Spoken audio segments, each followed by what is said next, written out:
Happy Valentine's Day from the Nasdaq MarketSite. And what better question to ask yourself should you combine your finances with your partner? I'm Jill Malandrino, Global Markets Reporter at Nasdaq. Joining me is Brianna McGurran. She's a personal finance expert over at NerdWallet. Thank you very much for joining us today. Thanks for having me. Awesome question for Valentine's Day, but it's something that needs to be discussed. A lot of people live together before they get married, and you don't know someone until you live with them, that's for sure. But what questions should couples ask before combining finances? First of all, just remember that this is something that should not be taken lightly. So first of all, know that this is a serious commitment that you're making with somebody. If you combine checking accounts, maybe that person will make a purchase that you didn't agree on and spend a lot more money than you expected. Maybe if you co-sign a loan with them, maybe they won't end up being able to repay that loan, and then it's your credit that suffers. So know going in that this is a huge commitment, and you probably shouldn't be doing it unless either you're living together, you're saving engagement rings to Pinterest, you're doing something that shows that you have a serious long-term commitment with somebody. And in terms of questions to ask, first lay everything out on the table. Talk about your incomes, your debt loads, your savings. Are you saving for retirement? What's your credit score? Even share your credit reports. Are there any bankruptcies in the past? Are there any evictions? If you're thinking about moving in with somebody, a landlord might look at that credit report and determine whether to rent to you based on that. So make sure that you're really clear on everyone's financial picture beforehand. And do you think it makes sense to combine both accounts, or should you keep it individual, or can you have both? I think it's best to do both. I'm a big advocate of keeping at least one account for yourself because first of all, you want to be able to make sure that you have a safety net if unfortunately the relationship doesn't work out. It's Valentine's Day, we want to be romantic, right, but it doesn't always work out. So you want to make sure that you have some money in case you have to move out, you know, pay for a security deposit, stuff like that. Or an emergency. Or an emergency, absolutely. Medical expenses, car repair, that kind of stuff.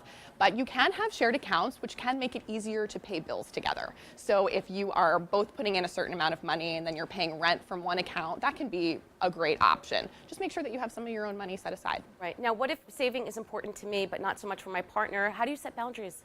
It's a great question. I think it's more common than not for partners to not have the same approach to saving. So know that it's okay if that's what's happening for you.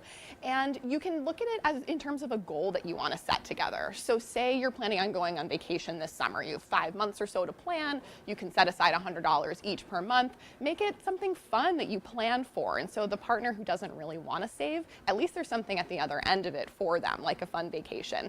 And make it clear that it's something that's important to you. They love you. They want to support you. If saving is something that's really on your mind, they should be helping out with that. When you move in together, do you automatically start sharing credit? Is it a good idea to share credit? Are there perks? Is there more of a downside to it? Well, it's a great question. Credit isn't something that you automatically share once you move in together or you get married. You always have your own credit score that you protect and make really good if you can. But you definitely don't want to jump into a shared credit card, for instance, or co-signing student loans. You want to keep your credit separate until, for instance, you're married. But there are ways that you can build credit separately. You can do a credit builder loan. You can do a secured credit card. You can even add a partner as an authorized user on your credit card. So you're still responsible for making those payments, but they can build their credit if they need to. And where can we go to for free financial tools? There are so many free financial tools out there now, which is really great. So there's really no excuse for not budgeting or knowing what your credit score is. NerdWallet, for instance, has an app where you can search and budget and basically make sure that your credit score is as strong as it can be and model out how that credit score would change if you applied for a new credit card or did things like that. You can use Mint for budgeting, which is always a good option, very popular. Personal Capital lets you see your full financial picture, your net worth, for instance, which can be a little bit more optimistic so that you can see what your savings are and also what your debts are. And also don't discount Google Sheets or Excel, using just a basic app or application on your computer to model out your different expenses and what it would be like if you paid off a student loan, for instance. Well, this is awesome advice, and it applies every single day of the year, not just Valentine's Day. But we like to keep things thematic and fun here. Well, thank you very much for joining us at MarketSite, and thank you, as always, for joining me. I'm Jill Malandrino, Global Markets Reporter at Nasdaq.